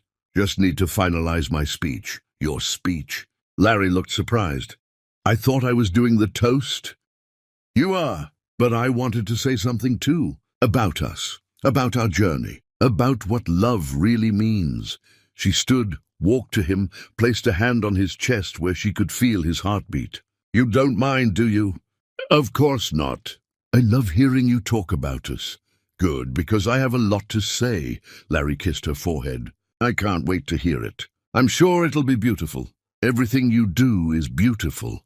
She wanted to laugh at the irony. He had no idea what was coming. No idea that the woman standing in front of him, smiling and soft, was about to destroy him in front of everyone they knew. She spent the afternoon alone, going over everything one final time. The presentation was loaded, backed up, ready to go. Peter had tested it 3 times. The photographs were damning. The timeline was clear. Every piece of evidence arranged in a story that no one could misinterpret. Larry Boer had betrayed his wife, repeatedly, deliberately, for months. And tonight, everyone would know. She thought about calling it off, just for a moment, standing in her empty house with her red dress hanging in the closet and her future balanced on a knife's edge. She could still back out, could pack away the evidence, cancel the presentation, go to the party and play the devoted wife one more time. She could confront Larry privately later, get a quiet divorce, disappear with dignity and let him keep his reputation. That's what people would expect her to do. What they'd probably prefer she do, neat, clean, private, protecting everyone's comfort except her own. But then she remembered the scarf, the blonde hair, the emails where Larry told another woman he loved her while his wife waited at home, the hotel footage showing him with Sienna while Stephanie had been sick and alone, the bracelet hidden in his desk meant for someone else. The decision to destroy him publicly wasn't revenge. It was justice. Evening came. Stephanie began getting ready with the same care she'd taken for every important moment in her life. She bathed in water with jasmine oil, the same scent Larry had bought her when they were young and poor. She dried her hair until it fell in perfect waves, applied makeup with an artist's precision, highlighting her best features, making sure she'd never looked more beautiful. This was her moment. She would own it completely. The red dress slid over her skin like armor. She zipped it up, turned to see herself in the full-length mirror. The woman looking back was powerful, unbreakable, ready. She fastened the diamond necklace Larry had given her, put on earrings, heels that added inches to her height and made her feel like a warrior queen. Larry came into the bedroom and stopped, staring. "Wow, Stephanie, I don't have words. Good words, I hope. The best words. You're going to be the only person anyone looks at tonight. That's the plan." He crossed to her, kissed her softly. "I'm so lucky." "Yes," she said quietly. "You were." He didn't catch the past tense. The car ride to the venue was quiet. Larry held her hand, occasionally squeezing it, lost in his own thoughts. Probably planning his toast. Probably imagining standing in front of their friends and family, playing the devoted husband one more time. Probably thinking about how he'd text Sienna later, tell her about the party, maybe even complain about how exhausting it was to maintain appearances. Stephanie looked out the window at the city passing by. This city that had watched them build their marriage. This city that would now watch her tear it down. When they arrived, the venue was already filling with guests. People turned as they entered, faces lighting up, applause breaking out. The golden couple had arrived. Stephanie smiled, waved, accepted hugs and congratulations. She saw Gabriel Stone watching her with knowing eyes. He understood something was coming. Saw Camilla standing near the back, support written all over her face. Saw Peter and Avery talking quietly in a corner, both of them tense but ready. And there, near the bar, was Sienna Hayes in a pale blue dress, looking uncomfortable but determined. She'd come. Of course she had. Probably couldn't resist seeing Larry in his element. Probably thought she'd get to watch him play husband while knowing he was really hers. Stephanie caught her eye across the room, held her gaze. Let Sienna see something in her expression that made the younger woman look away first. Tonight, both of them would learn who Larry Boer really belonged to. Neither of them. Not anymore. Dinner was served. Speeches began. People laughed and cried and toasted the marriage that had inspired them all. Larry glowed under the attention, holding Stephanie's hand, kissing her cheek, playing his role flawlessly. When it was his turn to speak, he stood with his champagne glass raised. 25 years ago, I met a woman who changed my entire life. Stephanie Connell walked into a room, and suddenly I understood what people meant when they talked about love at first sight. She was beautiful, smart, fierce, everything I didn't know I needed. He looked down at her, eyes warm. We've had our challenges. The world didn't always understand us, but we understood each other. And that was enough. More than enough. Baby, you've given me everything. Our son, our life. A love that most people only dream about. I don't deserve you. I never have. But I promise to spend the rest of our lives trying to be worthy of you. The room erupted in applause. People were crying. Larry leaned down to kiss her, and Stephanie let him one last time. When he sat down, she stood. The room quieted, surprised but attentive. "Thank you all for coming tonight," she began, her voice steady. "Larry's right. We've had an incredible journey. 25 years of building a life, raising our son, creating something that looked perfect from the outside." She paused. "And for a long time it was perfect. It was real. It was everything a marriage should be." She could feel Larry starting to relax beside her, thinking this was just going to be more of the same. But something changed along the way. Somewhere in our story, the truth and the performance started to separate. And tonight, I want to show you all what I've learned about the difference between love and lies. She signaled to Peter. The lights dimmed. The screen behind her came to life, and Larry's perfect world began to burn. Chapter 8. The Gathering Storm. The first image appeared on the screen, a photograph of Larry and Stephanie on their wedding day. Young and radiant, and so obviously in love it made people sigh. Murmurs of appreciation rippled through the crowd. This seemed sweet, nostalgic, exactly what they'd expected. "This is where it started," Stephanie said, her voice carrying through the room. "Two people who believed in forever, who looked at each other and decided that every obstacle was worth facing as long as they faced it together." More photos cycled through. Peter as a baby in their arms, family vacations, anniversaries, moments captured throughout the years showing a marriage that looked unshakable. Larry was smiling beside her, probably thinking this was building to some romantic declaration, some reaffirmation of their vows. He had no idea what was coming. "We built a life," Stephanie continued. "Not just a marriage, but a partnership. We worked together, dreamed together, created something that people looked at and believed in." She paused. "And then, somewhere along the way, my husband decided that wasn't enough. The images changed. Hotel receipts appeared on the screen. Credit card statements highlighting charges at restaurants Stephanie had never been to. Calendar entries marked meeting with timestamps that told their own story. The room went silent. People shifted uncomfortably. Larry sat frozen in his seat, the color draining from his face. "Last month I walked into my husband's office to bring him lunch. Something I've done for years because it was our tradition. And I found this." The image of the cream scarf appeared, the blonde hair visible even from the back of the room. Gasps, whispers starting. Stephanie could feel the energy shifting, people realizing this wasn't the celebration they'd thought they were attending. "One strand of hair," Stephanie said quietly. "That's all it took to unravel 25 years of trust. One strand of hair that didn't belong to me."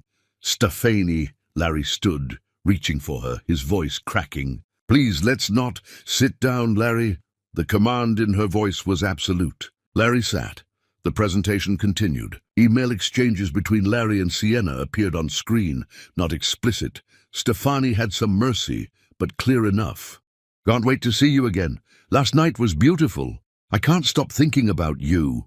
Stephanie heard someone crying. Saw people turning to look at Larry with expressions ranging from shock to disgust. Saw Sienna Hayes standing near the back, pale as death, trying to edge toward the exit.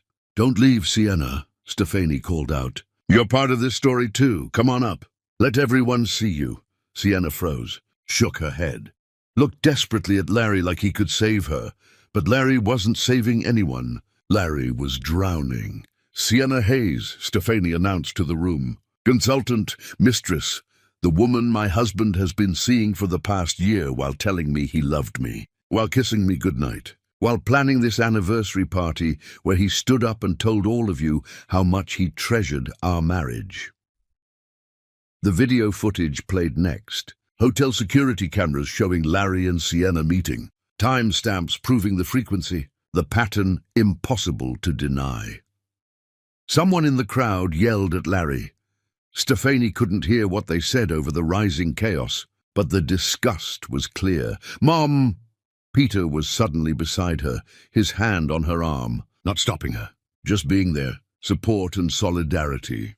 Stefani took a breath. This was the moment, the turn. The part where she showed everyone that she wasn't just revealing Larry's betrayal, she was taking back her power.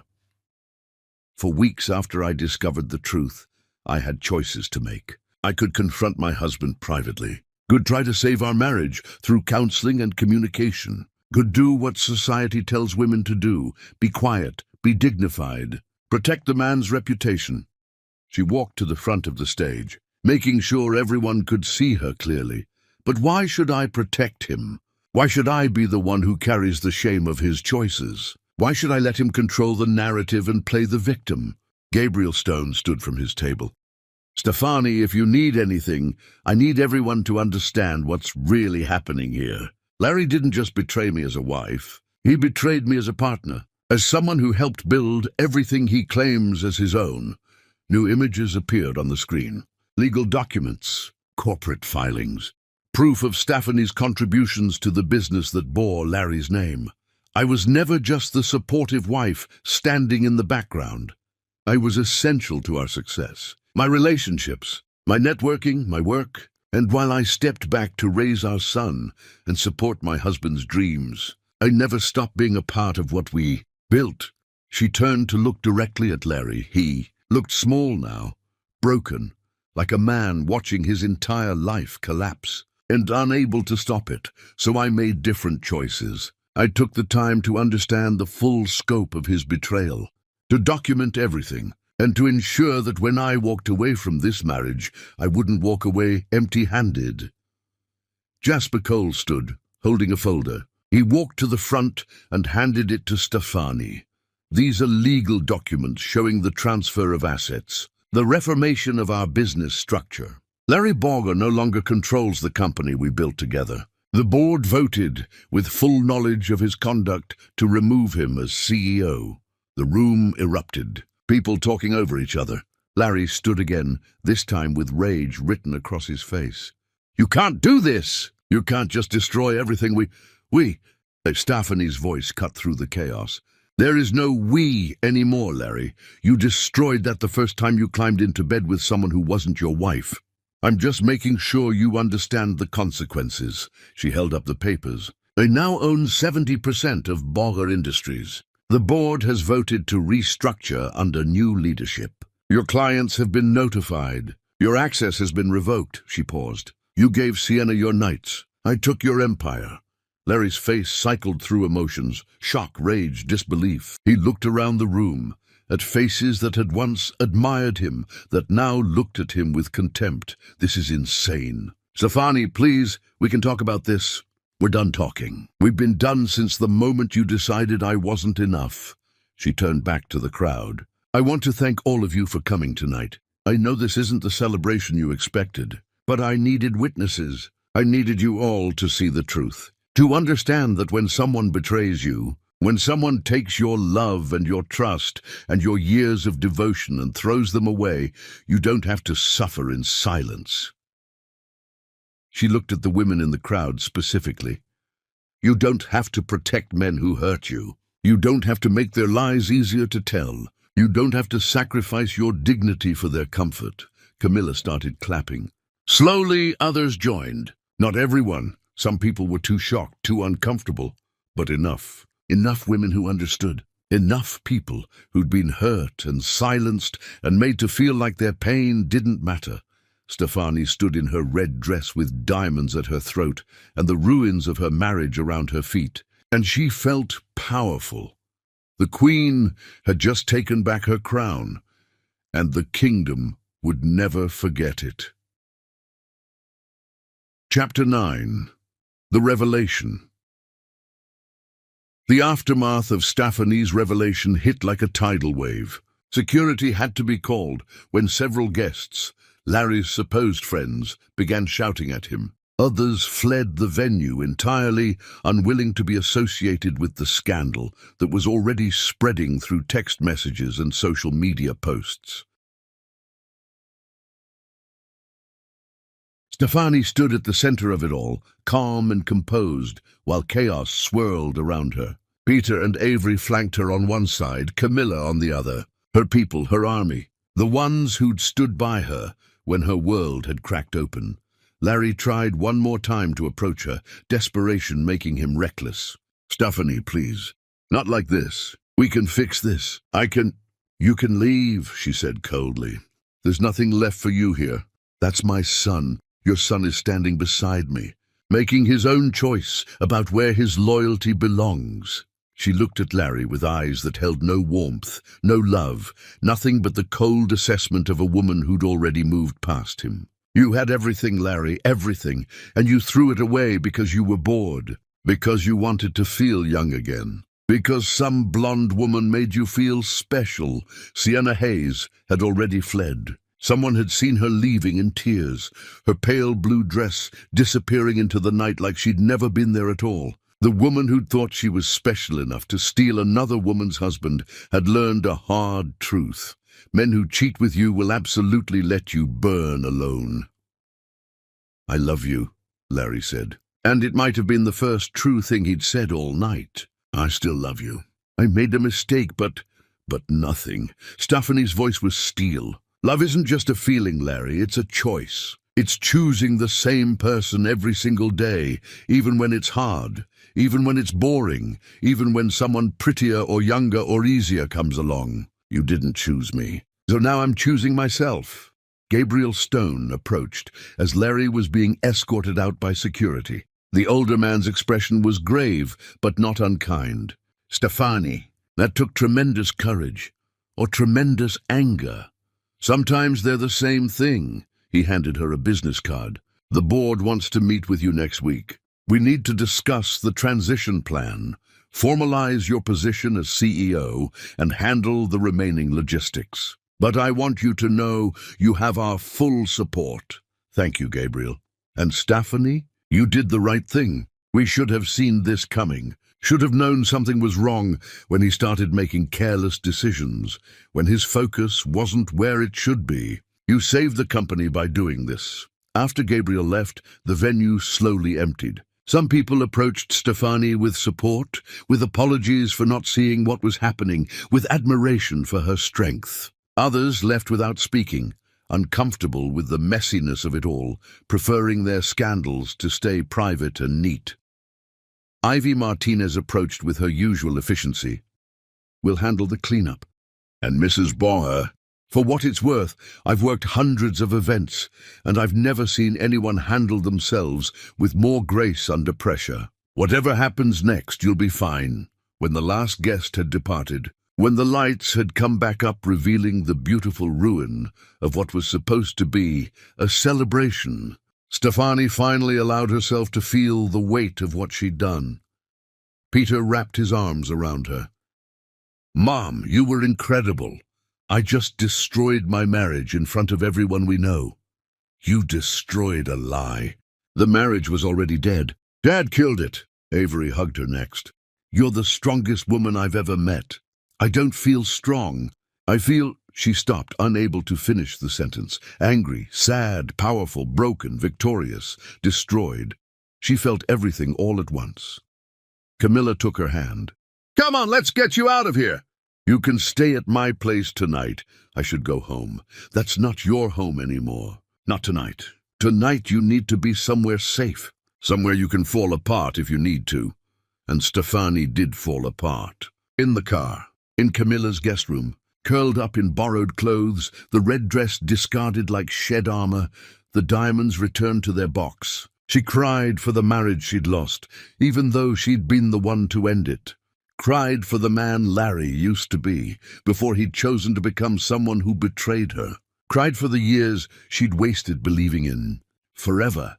But she didn't cry for long, because beneath the grief was something harder, stronger, something that had been forged in the fire of betrayal and had come out unbreakable.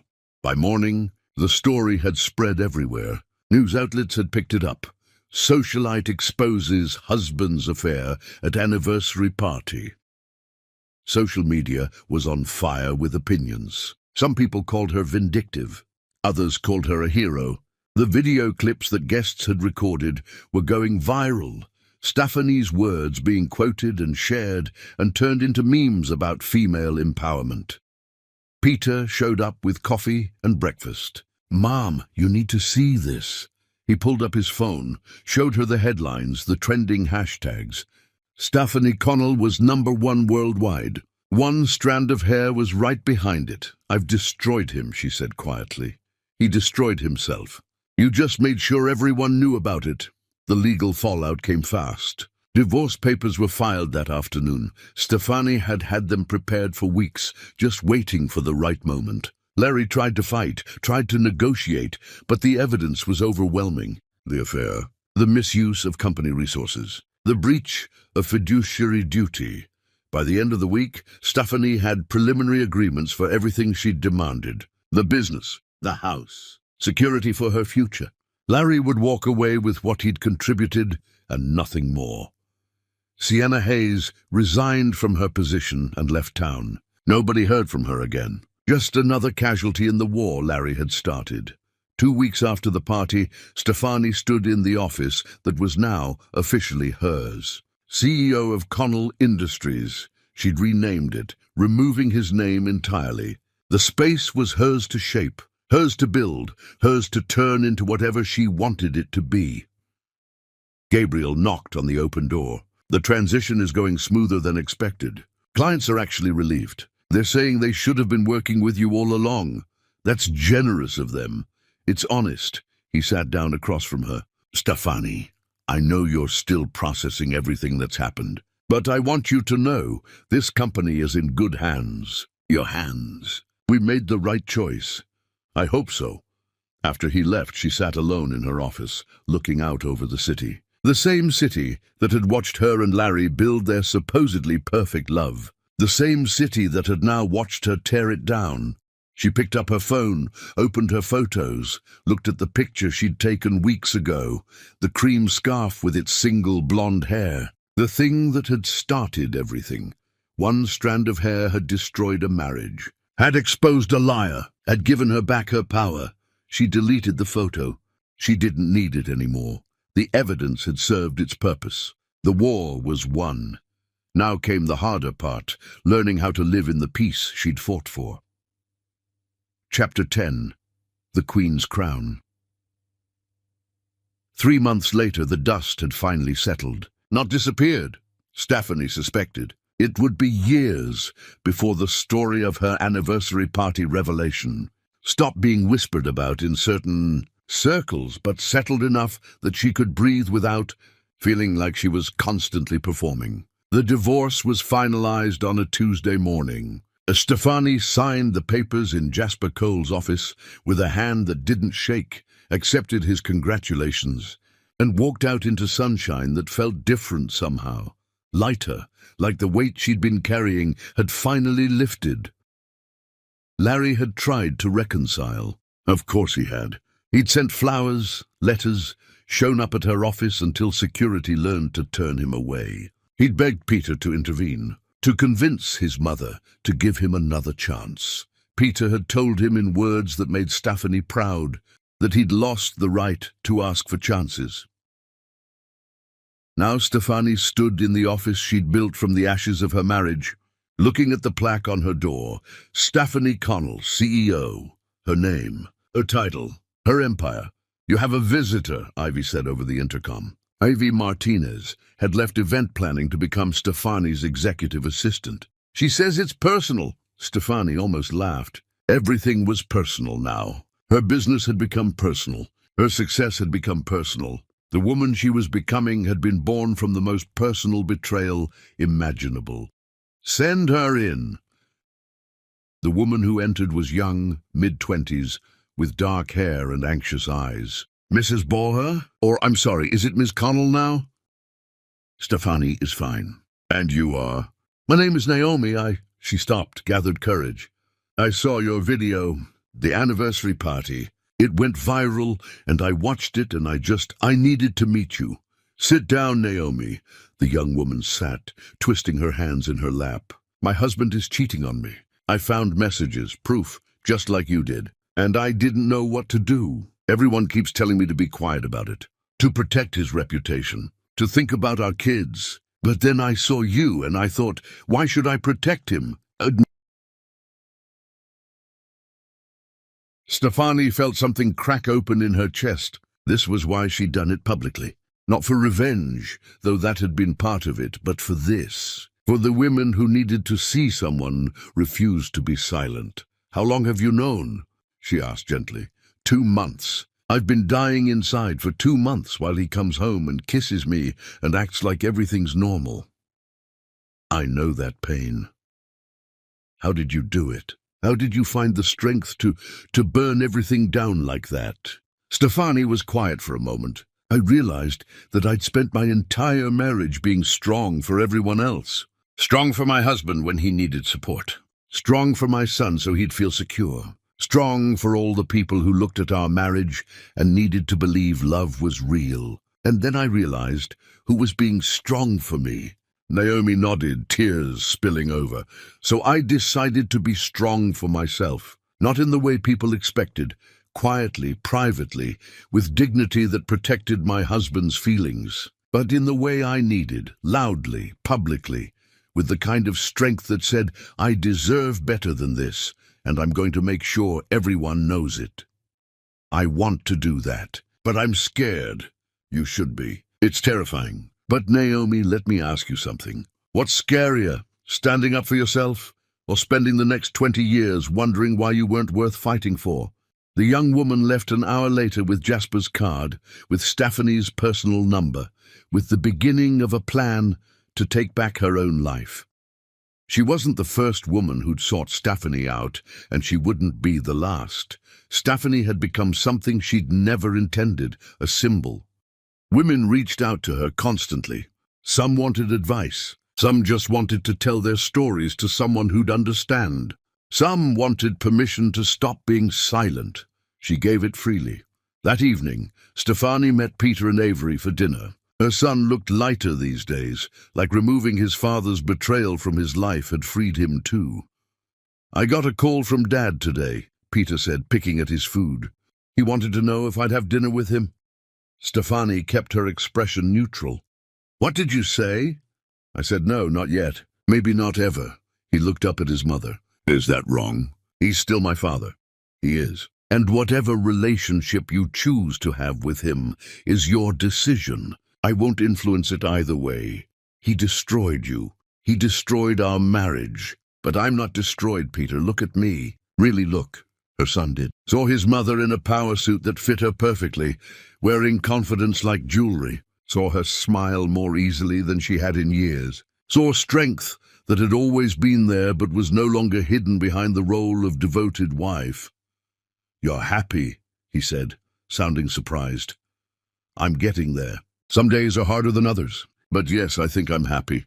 Or at least I'm becoming the kind of woman who can be. Avery squeezed Peter's hand. Your mom is incredible. You know that, right? I know. After dinner, Stefani drove through the city alone. Past the venue where she detonated her marriage. Past the home she'd shared with Larry, now sold, the money split, neither of them able to live in a place that held so many ghosts. Past all the landmarks of her old life, she ended up at the cemetery where her grandmother was buried. The woman who'd raised her to be proud, to be strong, to never let anyone make her feel less than she was. Stefani sat on the bench beside the headstone as the sun set. I did it, Grandma, just like you taught me. I didn't let him make me small, didn't let him win. The wind rustled through the trees, and Stefani imagined it was her grandmother's approval. It hurt, though, more than I thought it would. Even though I was the one who ended it, even though I knew it had to happen, it still hurt. Does that make me weak? No answer. Just the wind and the fading light and the peace that came from talking to someone who'd always understood her. I think you'd be proud anyway.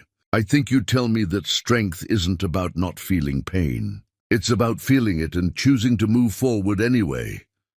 She sat until the stars came out. Then she drove to her new home, a penthouse apartment downtown with floor-to-ceiling windows and space that was entirely hers. No memories of Larry, no ghosts, just possibility. The next morning, Stefani had a board meeting. She presented her vision for Connell Industries' future, expansion plans, new market strategies, innovations that would take them beyond what they'd been. The board listened with respect, asked intelligent questions, and approved her proposals unanimously.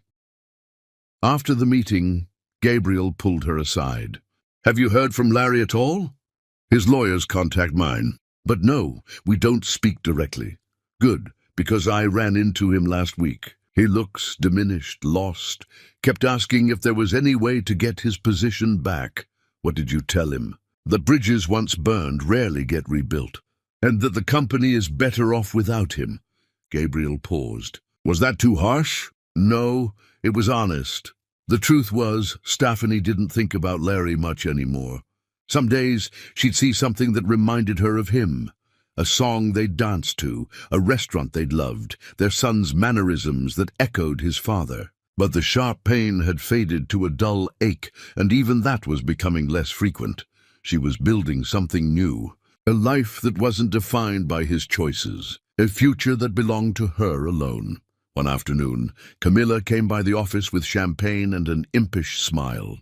"We're celebrating." "Celebrating what?" "You 3 months ago, you stood in front of everyone we know and took your power back. Today, you're the CEO of a thriving company. You're financially secure, you're independent, and you're happy. That deserves champagne." They toasted in Stephanie's office, laughing like they used to before everything got complicated. Before marriage and betrayal and revenge. Just two friends, celebrating survival. "Do you ever regret it?" Camilla asked. "How you did it. The public nature of it all." Stefani considered the question carefully. "Sometimes I wish I could have spared Peter the spectacle.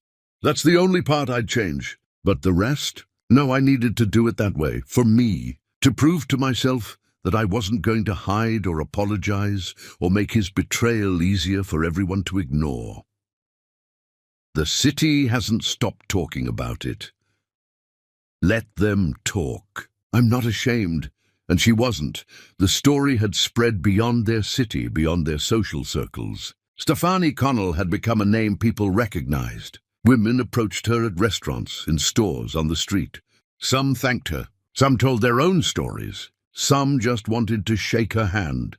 She'd become an accidental advocate for something she'd never planned to represent, the refusal to suffer silently. As the months passed, Stefani found herself healing in unexpected ways. She started painting again, something she'd abandoned years ago. She traveled, took Peter and Avery to places she'd always wanted to see. She made new friends who knew her as Stephanie Connell, CEO, not as Larry Bauer's wife. She learned what it meant to be whole on her own, to not need someone else to complete her, to find joy in small moments, morning coffee, good books, conversations that mattered, work that challenged her. One evening, nearly 6 months after the anniversary party, Stefani stood in front of a mirror getting ready for a charity gala. She wore gold tonight, a color that made her skin glow, her confidence radiate. She looked at her reflection and realized something profound. She was beautiful, not because someone loved her, not because she was part of a legendary couple, not because she performed perfection for an audience. She was beautiful because she'd survived, because she'd refused to let betrayal destroy her, because she'd chosen herself when everyone else expected her to choose silence. The gala was packed with familiar faces, some who'd been at the anniversary party, some who'd only heard the stories. Stefani walked in alone, head high, and felt the weight of their stares. Some admiring, some judging. She didn't care about either. Gabriel found her by the bar. "You look radiant." "I feel good. Stephanie, I want you to meet someone." "This is Ezra Morrison. He runs Morrison Foundation, does incredible work in education and community development." "Ezra, this is Stephanie Connell." Ezra was tall, distinguished, with kind eyes and a warm smile. "Ms. Connell, I've heard so much about you." I can only imagine which stories you've heard, the ones about your strength, your business acumen, your refusal to let anyone define you."